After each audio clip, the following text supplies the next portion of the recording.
د کراچۍ ښار د باندې په 1500 هکټاره پراخه ساحه کې د کثافاتو انبارونه پراته دي. د پاکستان په سویل جام چاکرو کې تر ټولو ستر ډیران ته ښه راغلاست. دا داسې ځای دی چې ټپوسان، مرغان او د کثافاتو مافیایي خپل کور بولي. د کراچۍ تر ډیره نامنظم د خزلو او کثافاتو صنعت د یو مخ پر ودې چاپیریالي ناورین په زړه کې قرار لري. هر څوک ورڅخه اغیزمن دي، خو یوازې د ګوتو په شمیر کسان د دې جرأت لري چې په وړاندې یې عمل وکړي.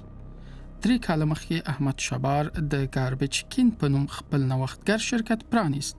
هغه غواړي چې د کثافاتو چاپیریال دوسته مدیریت ته وده ورکړي. د حکومت لپاره یو څه سخته ده چې ټولو کارونو ته اوږه ورکړي چې عوام باید پکې ښکیل کړل شي.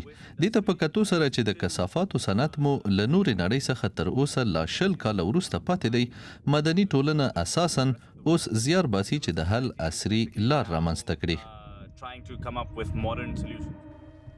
کراچۍ هره ورځ 11500 ټنه جامد یا کلک کثافات تولیدوي. د کثافاتو د تولید کچه خورا ژر لوړه شوې ده. د کثافاتو د تولید یو اصلي ځای د کراچۍ پوهنتون دی. دلته ګاربیج کین په وړیا توګه کثافات ټولوي. پوهنتون باید دغه خدمت په بدل کې پیسې ورنکړي. برعکس شرکت د بیا کارولو وړ توکي پلوري چې له دې لارې د پیسو د ګټلو هڅه هم کوي. هر ورځ ګاربیج کین 500 تر 100 کیلوګرامه پورې د بیا کارونې وړ توکي ټولول شي. داسې ښکاري چې له پوهنتون سره همکاري مادي ګټه نه لري، خو دغه شرکت نه غواړي چې له لاسه یې ورکړي. دا د ژوند د کیفیت خبره هم ده، نه یوازې د ټولو خلکو بلکې زموږ لپاره هم. دا ښایي لږ خودغرضه ښکاره شي، خو زه غواړم په کراچۍ او پاکستان کې ژوند وکړم. زه نه غواړم چې د کثافاتو په منځ کې واوسېږم. د بیا کارونې وړ توکي د شرکت په یو ودانۍ کې سره جلا کیږي. تر ټولو زیات کاغذونه او پلاستیکي توکي موجود دي، خو د المونیم قطۍ بیا تر ټولو زیات ارزښت لري. د پلاستیکو بیه د کال په هر فصل کې توپیر لري. په دوبي کې بیه جګه ده، ځکه چې د مصرف کچه یې هم پکې اوج ته رسیږي. د 1 کیلوګرام پلاستیکو بیه ښایي تقریباً 0.5 یورو ته ورسیږي. که په دقیق ډول د کثافاتو مافیا کړنو ته وکتل شي، نو په ماشومانو باندې کار او ناوړه جنسي استفاده او داسې معتادین به هم ووینئ چې د بیا کارونې وړ توکي ټولوي او د نشهیي توکو په بدل کې پر مافیا باندې خرڅوي. تقریباً ټول دغه خلک په شیرشاه مینه کې ژوند کوي چې د کراچۍ په اطرافو کې په ښار پورې مربوطه یوه ناحیه ده.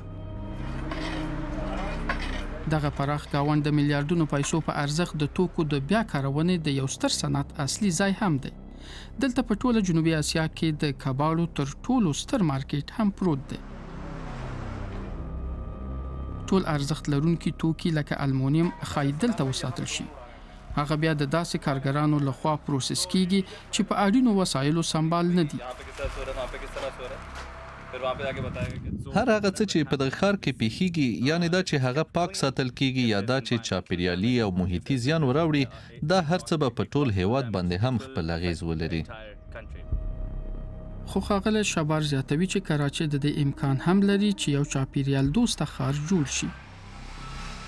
دغه کار د عامه خدماتو او خصوصي همکارۍ او همداراز تازه افکارو په مټ حتماً شونی بریښي. په پایله کې د کثافاتو د ستونزې په حلولو او هوارۍ کې په تیره مدني ټولنه تر ټولو زیات اهمیت لري.